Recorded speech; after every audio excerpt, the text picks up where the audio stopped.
Buenas tardes. Estoy muy contenta de verlos. Estamos escuchando la canción El Final o The End del grupo norteamericano The Doors, que es parte de la banda sonora de la película Apocalipsis Now del director Francis Ford Coppola, y que tiene una relación con el libro del cual les voy a conversar esta, esta tarde. Entonces, bueno, daremos inicio a la jornada número 14 de mis charlas, ¿no? Y quiero decirles que parece mentira que hayan pasado ya 14 viernes y que 3 meses y que todavía estemos aquí tan entusiasmados como al principio, ¿no? Esta charla tiene un interés muy especial para mí porque yo estudié literatura en Inglaterra, literatura contemporánea del siglo XX, y en esta literatura contemporánea uno de los libros importantes era este que he recordado con mucho cariño y que después se ha presentado en mi vida otra vez, porque es un libro clásico, digamos así, ¿no? El libro se llama en castellano El corazón de las tinieblas, ¿ya? Heart of Darkness es en inglés. En realidad darkness es oscuridad, pero yo lo he encontrado como traducción El corazón de las tinieblas, y pertenece a un autor muy interesante que se llama Joseph Conrad. ¿Y por qué es interesante? Porque es el único autor considerado de habla inglesa cuando su primer idioma no fue el idioma inglés. Y esto lo hace una persona que ha escrito con mucha rigurosidad en el idioma inglés. Eso me llamó mucho la atención cuando mi profesor de literatura en Inglaterra lo mencionó, porque dijo que se da muy pocas veces. Él no, sus libros no son una traducción, su sintaxis es en inglés, y eso hace que sea un libro de los pocos que hay de esta naturaleza, ¿no? Eh, Les relato un poco lo que este libro significa después de haberlo estudiado en Inglaterra. También pertenece a la lista de libros escogidos para el bachillerato internacional, y por lo tanto es interesante saber que todavía permanece dentro de la literatura inglesa como algo importante a pesar de que han pasado los años. Les comento un poquito del novelista. Joseph Conrad nació en una zona que actualmente es Polonia, de padres que hablaban polaco, pero que en ese momento pertenecía al imperio austrohúngaro y estaba en una contienda territorial con el imperio ruso. Forma parte actual de lo que es Bielorrusia, y era muy difícil vivir en esta zona porque es una zona, Polonia ha sido pues dividida, ha existido, ha dejado de existir varias veces, y siempre pienso yo que debe ser muy difícil sentir eso por una patria, ¿no? Él vivió en Polonia durante sus primeros 20 años. Su padre era un profesor de literatura y también un político. Y como político fue enviado a un campo de reeducación, se llamaban, en Siberia. En aquellos tiempos, si lo mandaban a un campo de reeducación, iba con toda la familia si lo deseaba. Entonces, Joseph, su madre y su padre fueron al campo de concentración o al campo de reeducación, como se decía. Su madre contrajo tuberculosis y murió cuando él tenía 11 años. Y al salir del campo su padre tampoco se recuperó y a los 17 años quedó huérfano. Su familia lo acogió, pero el haber estado en esas circunstancias lo habían hecho desarrollar ya una animadversión a cualquier cosa que fuera injusticia. Para ese tiempo lo llamaron para que formara parte del ejército, eso es 1855, y lo llamaron para que formara parte del ejército ruso. Y él decidió salir de Polonia e ir a vivir a Inglaterra. Y en Inglaterra, llegó a Inglaterra y se enlistó en la Marina Británica como soldado, como marinero, para poder tener la posibilidad de tener un sueldo, un trabajo. En aquellos tiempos, estamos hablando ya de 1877, la Marina Británica y todo el país estaba envuelto en lo que nosotros en español llamamos el neocolonialismo, y por lo tanto se recibía a cualquier persona que deseara alistarse en la Marina, porque se necesitaban pues brazos y manos, ¿no? Así que desde ese momento él fue un marino y desarrolló un interés muy especial por todo lo que son los viajes. Su biografía me es muy grata en ese sentido, porque para nosotros, para mi esposo, para mí, los viajes son siempre parte de nuestra vida, parte de lo que siempre queremos hacer. Ahora mismo estamos acá en aislamiento voluntario, pero siempre pensamos en nuestro próximo viaje, en lo que pensamos que vamos a hacer, y nos remontamos a que por lo menos 2 veces al año salíamos de viaje, uno en el Perú y otro al extranjero, y que bueno, por lo menos en 2 años no lo vamos a poder hacer, lo cual nos apena un poco. Pero bueno, estamos tratando de planificar un viaje grande. Y eso era la vida de Joseph Conrad. Él adoptó el inglés como su lengua literaria, como adoptó el inglés como su lengua para hablar, porque encontró en Inglaterra esa manera de vivir que a él le interesaba.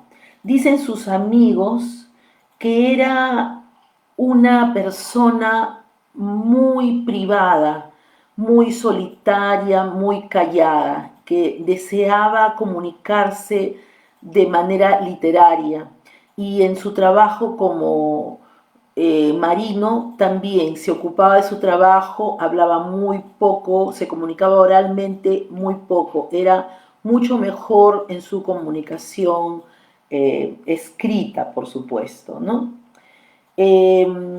La obra de Conrad explora la vulnerabilidad y la inestabilidad moral del ser humano de fines del siglo XIX y comienzos del siglo XX, y es considerado como uno de los más grandes novelistas de la literatura inglesa.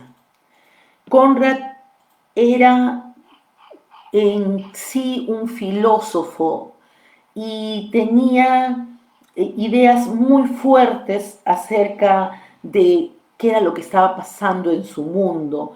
Y entonces, cuando comenzó como escritor en 1899, él escribió: lo que hace trágico a la humanidad no es que sean víctimas de la naturaleza, sino que sean conscientes de ello. En cuanto conoces tu esclavitud del dolor, la ira, la contienda, comienza la tragedia.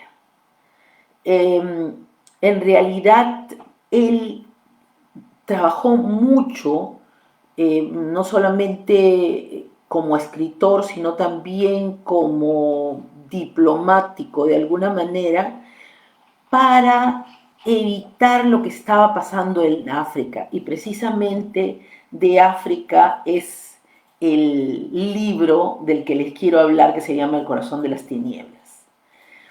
Un poco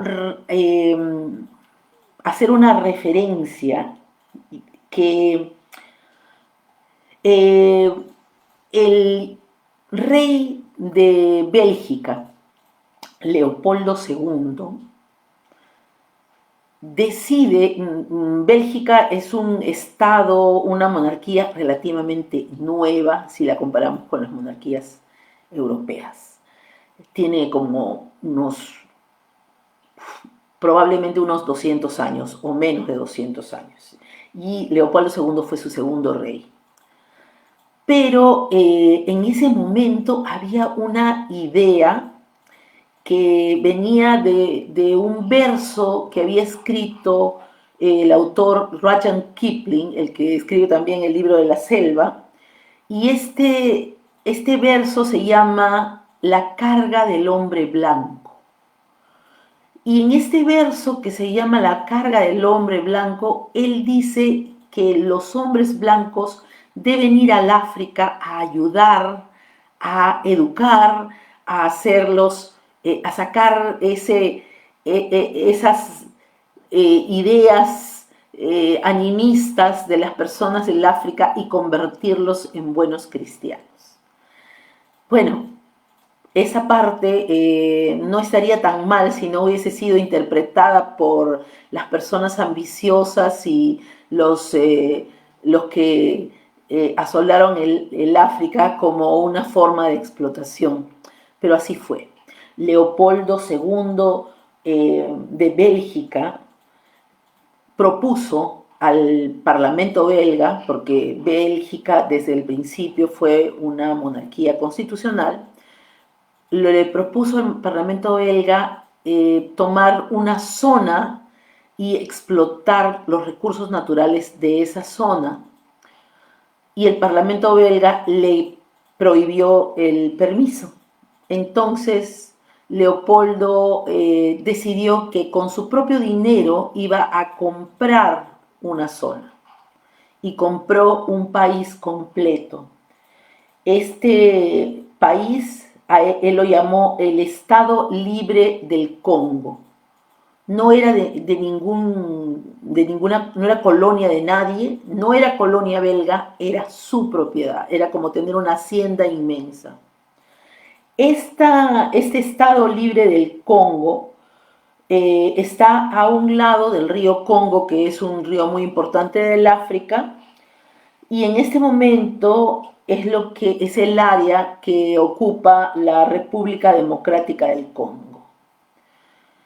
El monarca lo dejaron, ignoró las condiciones del reparto de África en las cuales se decía que había que respetar a las poblaciones, y como tenía una gran fortuna, utilizó esta fortuna para explotar la zona.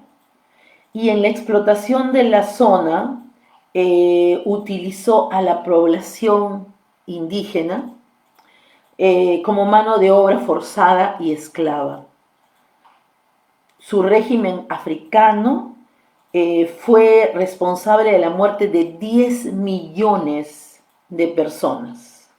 10 millones, fue un genocidio mayor que el de los judíos.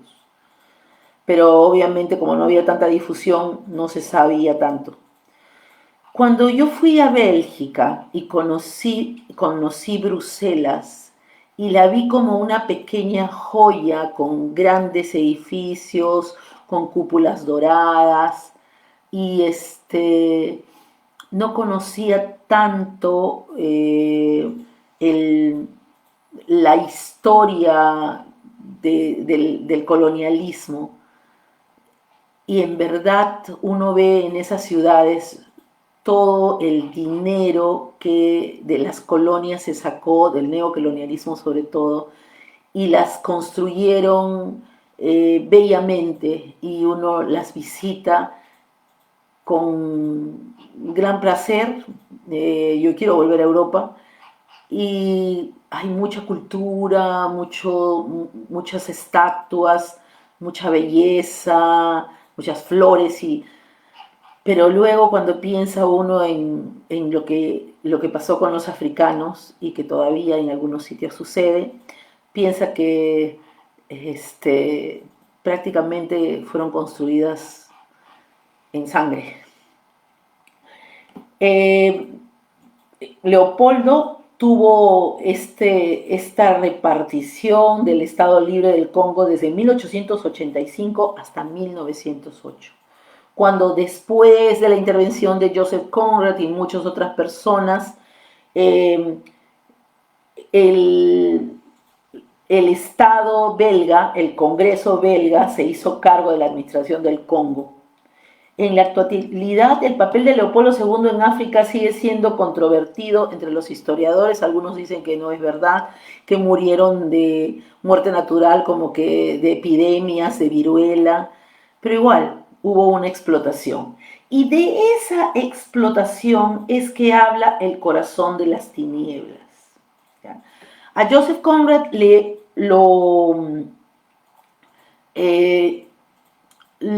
lo tomaron, tenía 33 años cuando ya había dejado de ser parte de la Marina Británica y lo contrataron para un trabajo en el río Congo, en donde tenía que ir por 6 meses.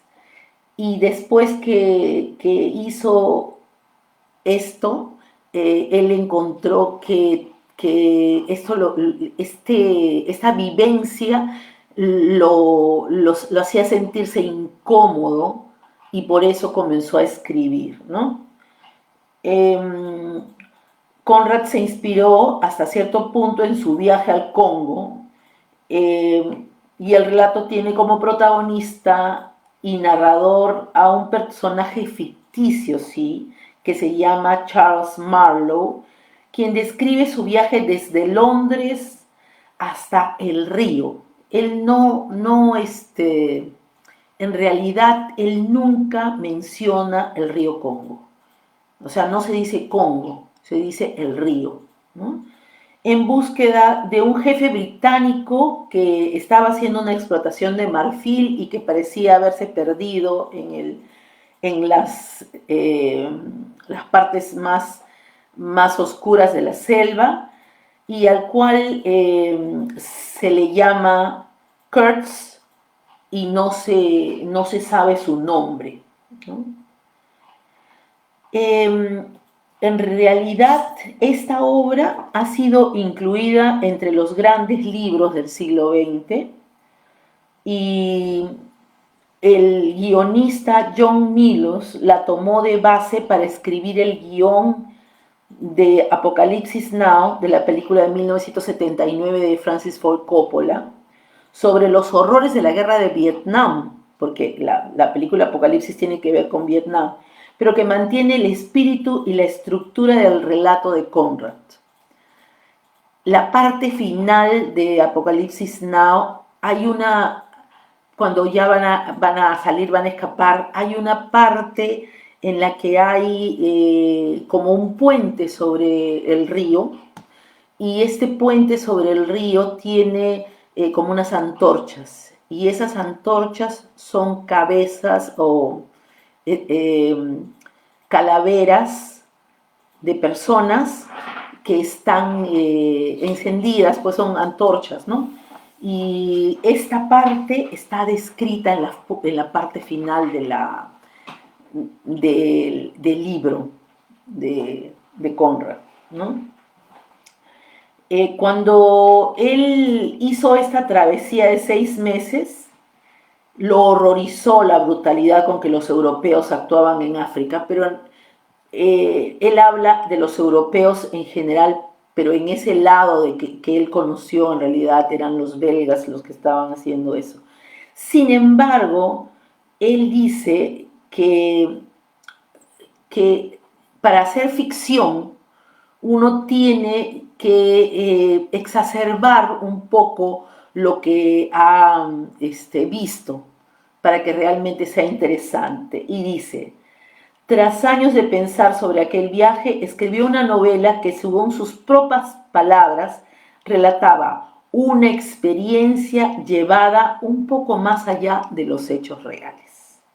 Entonces había algo ahí de ficción en el trabajo que estaba realizando. Pero este mismo sentimiento es el que hace que esta novela corta, porque no es una novela, hay pues lo que se llama el cuento largo o novela corta, que en inglés se llama novela, ¿ya? Y que forma parte de un género específico, ¿no? Y él escribe, todas sus novelas son novelas cortas. Yo tengo una teoría sobre eso, ¿no? Como escribe, él escribe muy bien en inglés, no hay error de sintaxis. Yo he leído esta obra en inglés, pero igual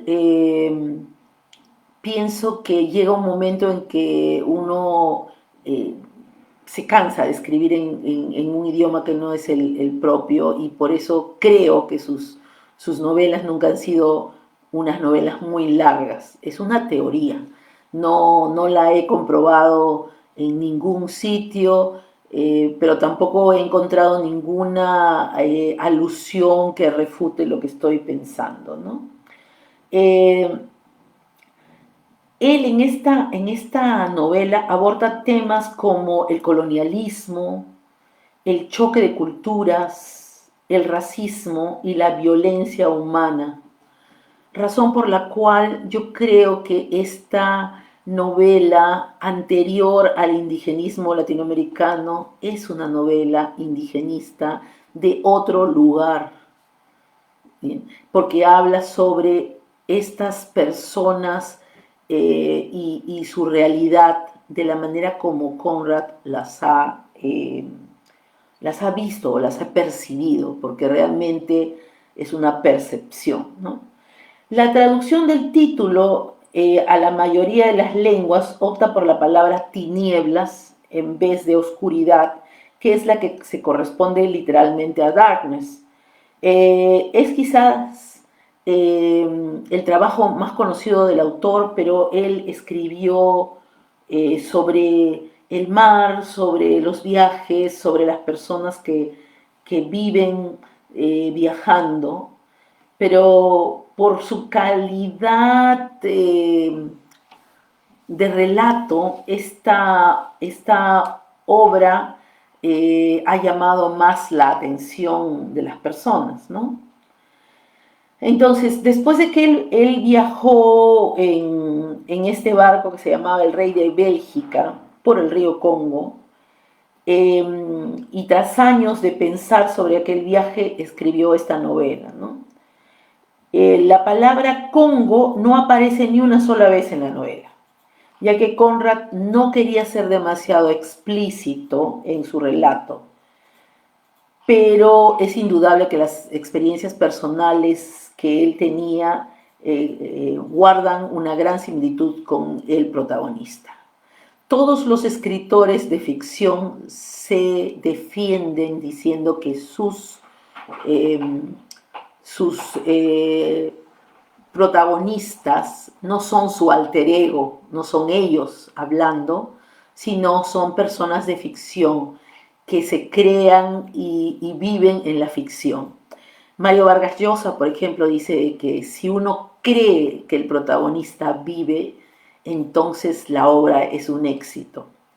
Y yo siempre les doy a mis alumnos el ejemplo, tengo un ejemplo, a mí me gusta mucho la ciencia ficción y me gustaba mucho eh, Star Trek. Y en Star Trek hay un capítulo donde en la holocubierta, que es como la realidad virtual, pero muy, muy realista, entran en una novela, en una ficción. Y en la novela pasa algo con la holocubierta y los personajes se convierten en reales y realmente comienzan a hacer daño porque esta ficción hablaba de un gángster, de una persona mala. Y el capitán, que es el héroe, por supuesto, le dice al señor, usted es una ficción, no existe en la realidad. Y él le dice, ¿cómo sabe que yo no existo? Yo he podido matar a alguien porque utilizó un arma y alguien murió ahí, ¿no? Por las fallas del sistema. Entonces le dijo, bueno, si usted cree que es la realidad, entonces sígame al mundo real. Y abrieron la puerta de la holocubierta y salió el capitán y salió el personaje y el personaje se fue diluyendo en la realidad, porque los personajes parecen reales. Entonces, Conrad, al hacer este personaje, dice, no soy yo, pero hay mucho de lo que él vivió en esta parte, ¿no? El relato se encuentra dividido en tres partes, que describen en primer lugar una aproximación de los hechos y el inicio del viaje de su protagonista. En segundo lugar, el desarrollo del viaje y finalmente su conclusión. ¿Qué sucede en este viaje? Charlie Marlowe es un hombre que es contratado para ir a buscar a una persona. Se supone que este hombre es un minero, pero en realidad todas las características en la obra lo dan de un aventurero de la época, lo que ahora se llamaría un mercenario que vende sus servicios a toda costa. Entonces, este hombre, Charlie Marlowe, lo contratan en Londres para poder ir a buscar a este otro personaje, Kurtz, que está perdido, pero no lo quieren porque está perdido, no lo quieren recuperar por perdido, sino lo quieren recuperar porque él tiene un lugar en donde se explota el marfil. En la época era muy valioso y por lo tanto hubo la muerte de muchos elefantes y es terrible toda la depredación que hubo por el marfil, ¿no?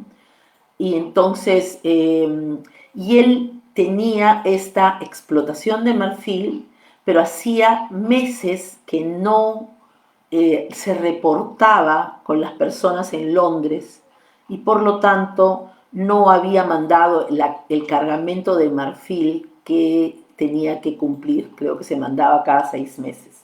Entonces a Marlowe lo contratan para ir a buscar a este hombre. Eh, Hay una búsqueda histórica de dos personajes que trabajan que los manda uno norteamericano y uno inglés, que entran en África, más específicamente en la zona de Nigeria, como uno de ellos entra como un misionero y se pierde dentro de la zona. Y entonces el New York Times les paga a un periodista para que vaya a África a buscarlo. Hay una reminiscencia de eso porque esto sucedió antes. En esta obra yo encontré esa reminiscencia. Y el periodista escribía para que el New York Times lo ofreciera por fascículos todas las semanas y está la descripción de cuando encuentra a este señor, y a este señor lo encuentra como si fuera un, un venerable de los nativos africanos, y está sentado como en un trono, y le dice, presumo que es usted, y el otro le dice, yo también lo estaba esperando, como si estuvieran en la corte inglesa, se hablan de igual manera, pero estaban en medio de la selva africana. Entonces, esta reminiscencia existe en este libro, ¿no?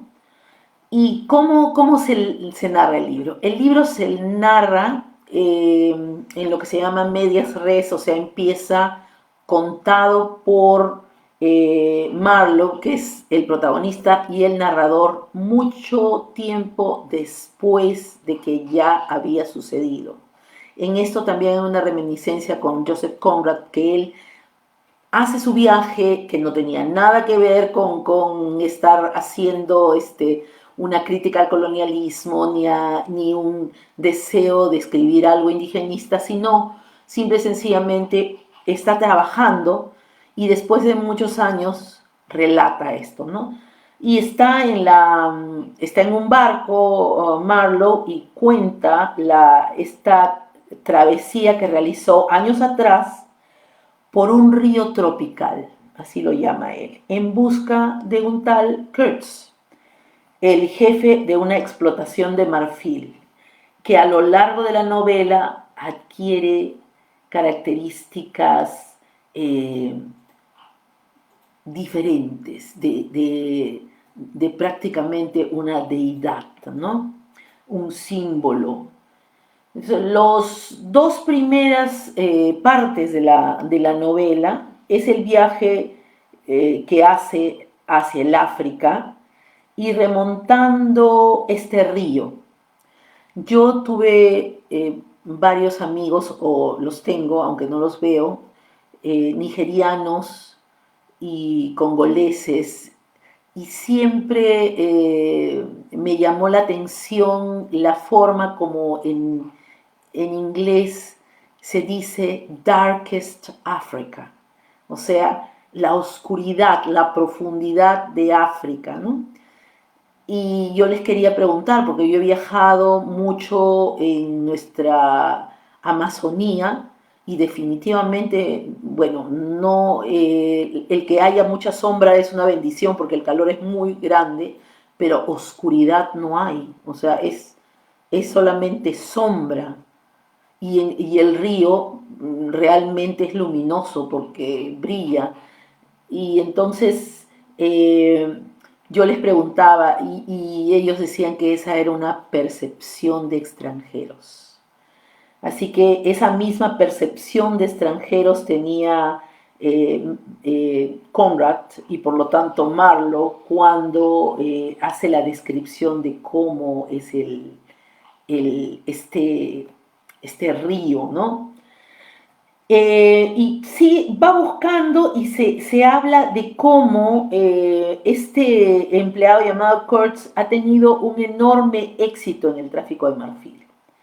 Marlowe intuye que Kurtz ha roto con todos los límites de la vida social tal como la conocen en Europa, lo que le repele y atrae al mismo tiempo.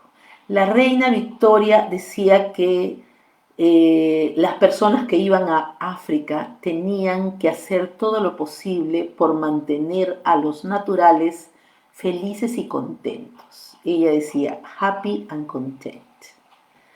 Obviamente la señora no sabía lo que hacían las personas para que estas personas pudieran trabajar para ellos. Ese nivel de explotación se da en muchos lugares, se da en nuestra propia Amazonía cuando se hace la minería ilegal. Las personas van en búsqueda de trabajo y se encuentran con que eh, comienzan a trabajar y en lugar de recibir dinero, tienen una cuenta enorme de alimentos, de la casa que les dan, que no es casi una casa, del hecho de que sus hijos se enfermen o que tengan que ir al colegio y terminan en una situación de semi-esclavitud o esclavitud real, ¿no? La Pampa, que ahora por cuestiones del COVID está vacía, en Madre de Dios, es eso, ¿no? Una zona de alguna manera parecida a lo que Conrad dice de esta zona del África, ¿no? Salvando las distancias, por si acaso alguna persona me diga, no, estás equivocada, no es así. Entonces, en el camino Marlowe será testigo de la situación extrema en que viven los colonos europeos y cómo esto los hace ser brutales con los naturales y cómo los obligan a superar todo tipo de obstáculos para obtener lo que quieren, que en ese momento era el marfil, ¿no? Eh, Retrasos, enfermedades, ataques de los indígenas cuando se querían liberar.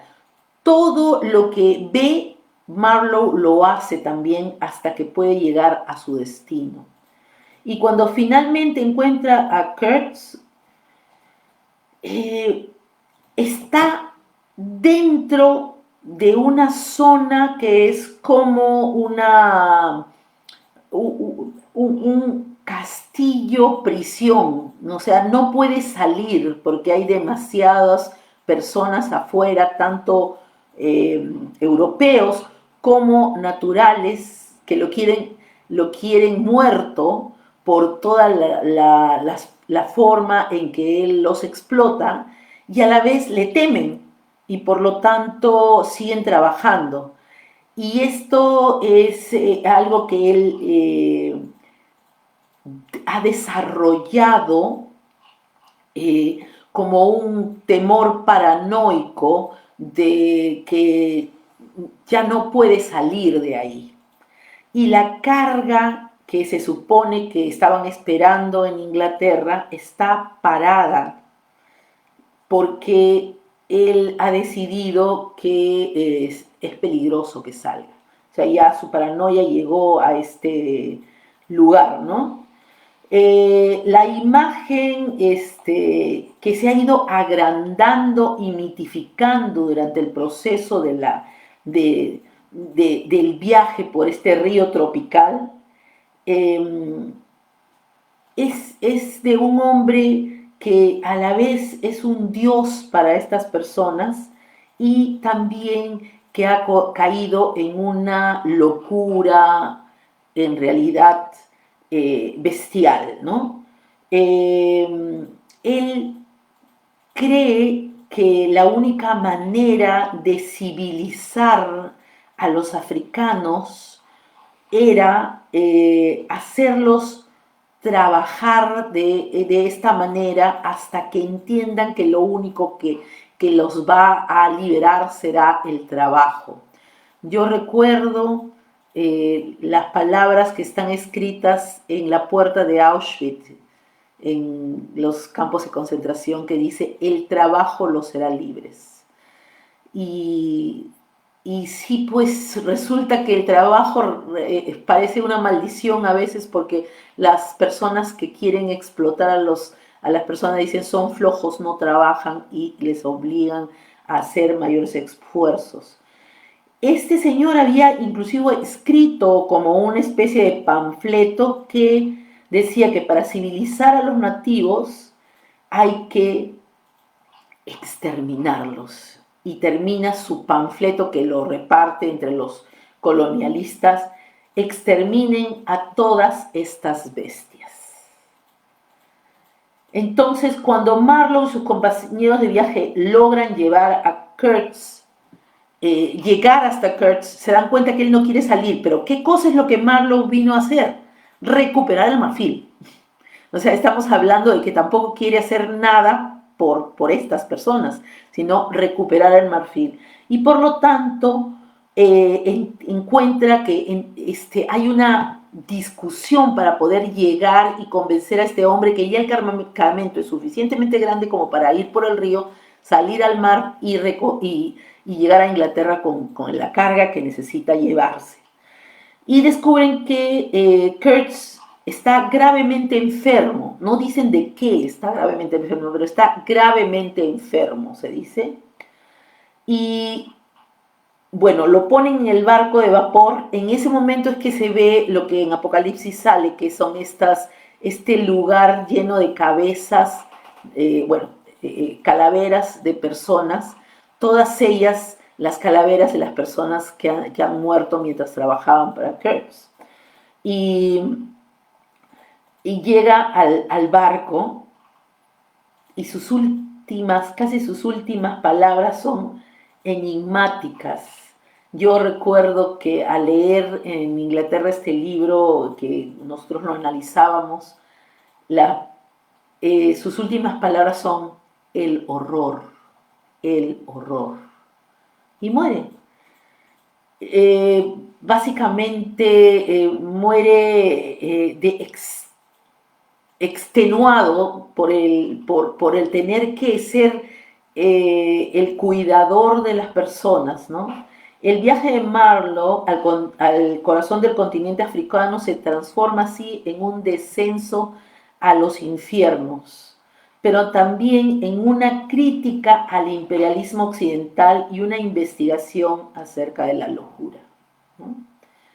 El corazón de las tinieblas constituye una novela clave sobre la colonización europea de África. Conrad recreó sus peripecias por el río Congo cambiando nombres y detalles geográficos, pero sin ocultar su repulsa hacia ciertas actividades del Estado Libre del Congo.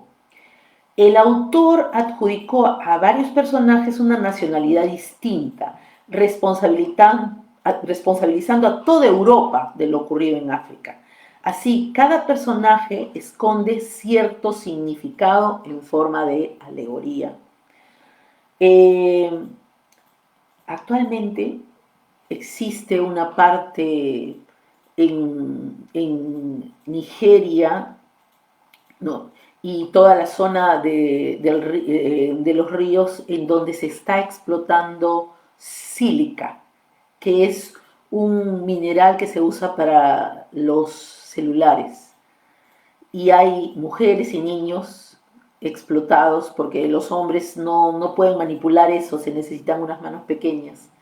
Entonces, aunque nosotros no nos demos cuenta, hay otro tipo de explotación del hombre por el hombre de las grandes compañías en el África. Y, y sigue habiendo este colonialismo africano que nadie quiere reconocer de alguna manera, ¿no? Bueno, más allá del hilo argumental que desarrolla el relato, la obra de Conrad ha sobrevivido al paso del tiempo como un anticipo a la narrativa moderna. ¿Por qué? Porque su estilo narrativo no es descriptivo, tiene mucha descripción, pero traslada al lector en un descenso al inconsciente de las personas, porque no solamente narra lo que pasa, sino lo que siente y lo que sienten otros. El autor utiliza la técnica del subtexto, que es muy nueva para su época, y la precisión descriptiva no deja de tener el peso que necesita, pero sí va desplegando alusiones sobre suposiciones, estados de ánimo, deseos que Conrad ha trabajado muy bien. Lo que a mí me sorprende, por ejemplo, es que él trabaja nuevas técnicas, por ejemplo, el juego de la caja china, que es, o las muñecas rusas, pero al revés, de afuera para adentro, en lugar de, perdón, de adentro para afuera. Sale, comienza a decir de la locura y comienza a desplegar todo esto en un sentido semántico que a las personas que hablamos un segundo idioma nos sorprende por su capacidad de expresarlo con tanta claridad, ¿no? Es un trabajo magistral, ¿no? En dos planos. Como es una novela corta, yo realmente considero que es recomendable para leer si ustedes les gusta leer en otro idioma. Eh, estos planos que se sobreponen y la idea de la sonoridad, de los tambores, de los sonidos de la naturaleza, de la lluvia.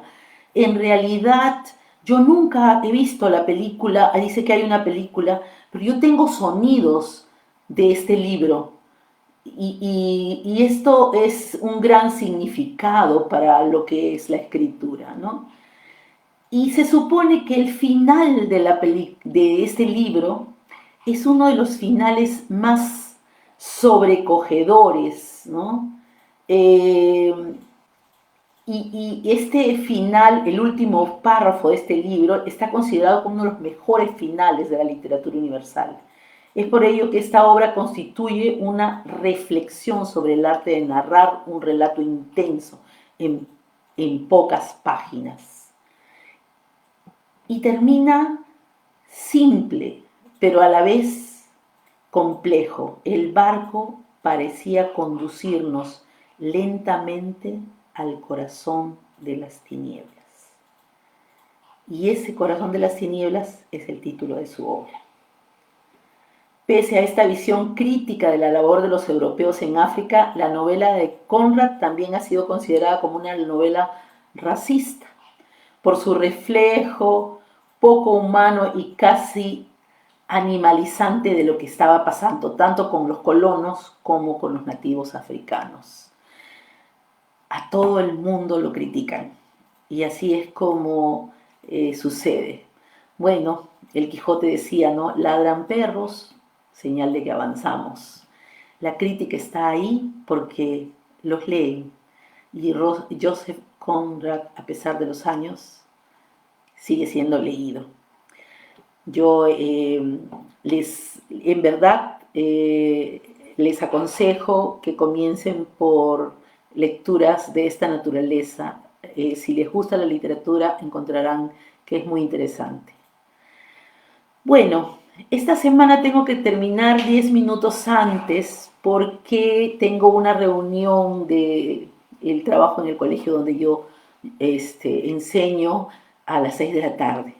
Me da mucha pena tener que irme antes y haber hecho un resumen más corto, pero quería de todas maneras compartir con ustedes esta narrativa tan interesante de una persona con conocimientos de una obra que no es en su propio idioma, ¿no? Recuerden que este libro es también parte del Bachillerato Internacional, así que por lo que pueden servir, no, los alumnos que se interesan pueden ver nuestra página en Asesoría Educativa y seguirnos por Facebook, Instagram, YouTube, LinkedIn. Nosotros nos encargamos de apoyarlos. Los Extended Thesis se presentan este mes y ya para octubre las personas que están en el primer año deberían estar comenzando a revisar sus Extended Essays para el próximo año. No es fácil hacerlos. Esta semana una de mis alumnitas me escribió y me dijo que estaba muy feliz con lo que habíamos trabajado y yo le dije, lo trabajaste tú. Y en verdad eso es lo que nosotros hacemos, hacer que los alumnos encuentren dentro de ellos el camino para poder trabajar. Los dirigimos, no les hacemos el trabajo.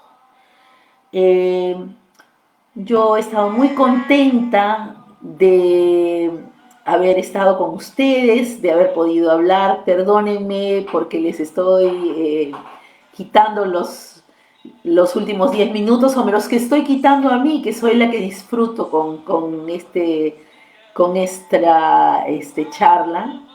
Estamos escuchando a The Doors en The End y es